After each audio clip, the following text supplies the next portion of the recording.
Assalamualaikum, saya Intan, founder Suka Cake. Macam ni kita dah bermula daripada 2015, bermula secara kecil-kecilan daripada rumah.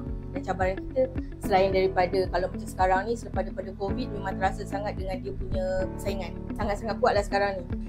So far Alhamdulillah, walaupun kita memang terkesan, kita antara yang terkesan juga lepas daripada COVID.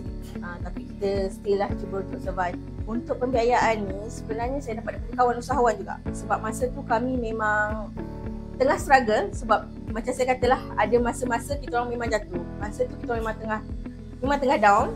Bila kita bertanya kawan, so bila ada kawan yang cadangkan, dan suami terus pergi ke BSN untuk tanya berkenaan pembiayaan ni. Dan Alhamdulillah lah, dalam masa 2 minggu macam tu dah lulus. Sangat cepat lah dan sangat membantu lah.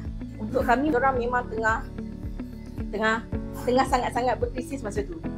Dengan apa yang ada masa tu, kita rasa macam kita mungkin boleh survive satu jangka masa yang mungkin tak panjang. So kita fikir kita perlu dapatkan modal tambahan, modal suntikan untuk kami. Masa tu lah kita rasa macam ni kita kena dapatkan satu cara untuk kita tambah modal. Dan Alhamdulillah lah, lepas dapat suntikan modal yang baru tu, kami dapat bertahan lah sampai hari ni.